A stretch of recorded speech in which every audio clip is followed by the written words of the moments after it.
Continuando con la celebración del Día de las Madres, entregaremos el premio a la mamá más joven. ¡Woo! A ver, las muchachas, a ver quién es la más joven. ¿Cuántos tiene usted? ¿15? ¿14? ¿13? Va. Muy bien, tenemos una de 14, excelente. Y estudia en el mismo centro educativo. ¡Woo! Hola, mi nombre es Scarlett Membreño y quiero dar mi opinión sobre las niñas que son madres. ¿Por qué puedo opinar sobre este tema? Llevo 10 años trabajando en la prevención de embarazos en niñas y adolescentes y conozco algunos detalles que tal vez tú no conozcas. Punto 1. Las niñas no tienen relaciones sexuales para embarazarse. ¿No? ¿Cómo así? Existen varios factores. Esto sucede cuando las niñas y los niños pasan a la etapa de la adolescencia. Hay un descubrimiento del cuerpo, qué sensaciones hay cuando se toca por aquí, cuando se toca por allá, y a veces se tiene práctica sexual sin saber que eso va a conllevar un embarazo. Entonces puede que la curiosidad genere un nuevo ser. Otro factor es la falta de información. Y aquí podemos hablar de muchas de nuestras mamás que seguramente son madres adolescentes y tuvieron práctica sexual sin saber que iban a quedar embarazadas. Otra situación es que todo embarazo que se dé durante los 14 años hacia abajo está considerado como un delito de violencia sexual. Esto está tipificado así en el Código Penal guatemalteco.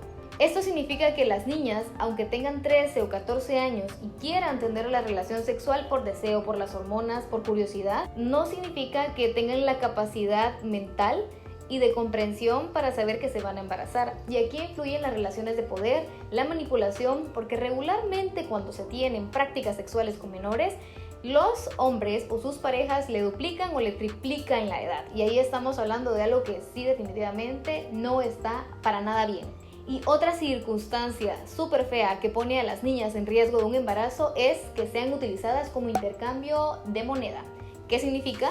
Que en muchas comunidades del área rural las niñas todavía son cambiadas por una vaca, por un cerdo, por un pedazo de tierra y las utilizan como mercancía.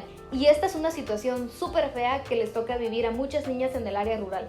Punto número 2. Falta de educación integral en sexualidad en la casa y en la escuela.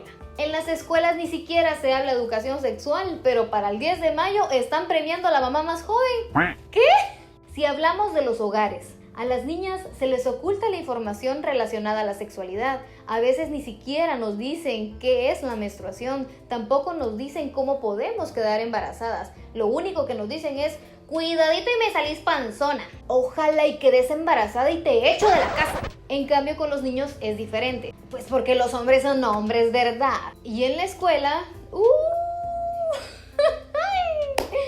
atrasadísimos estamos. Existe mucho temor al hablar de temas de sexualidad en toda la sociedad guatemalteca, por el que dirán, el que piensen de mí, y por eso los maestros y las maestras no se animan a hablar de educación integral en sexualidad en el aula, porque dicen, es que los papás y las mamás me van a venir a hacer problema y después me van a despedir y me van a hacer linchado y ya no voy a hablar del tema.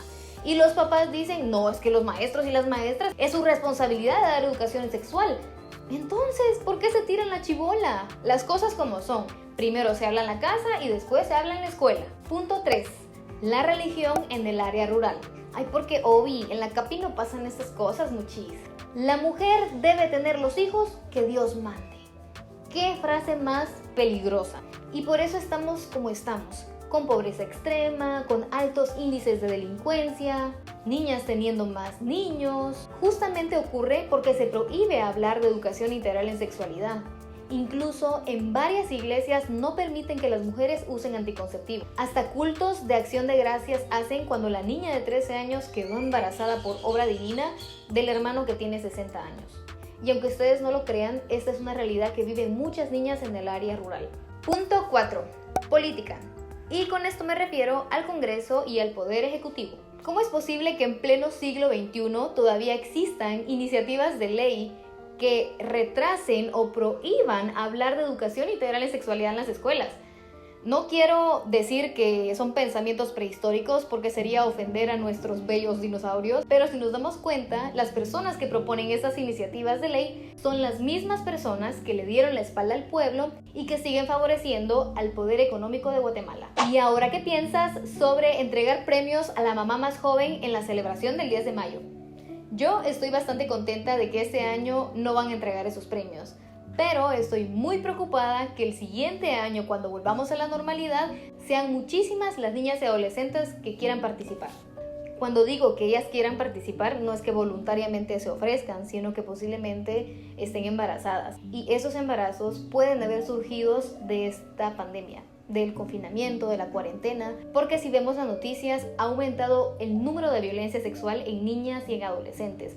¿Y por qué razón? Los agresores siempre son los familiares. Si tú conoces a alguna niña que esté sufriendo violencia sexual en este momento, ayúdala a buscar atención. Recuerda que son niñas, no son madres.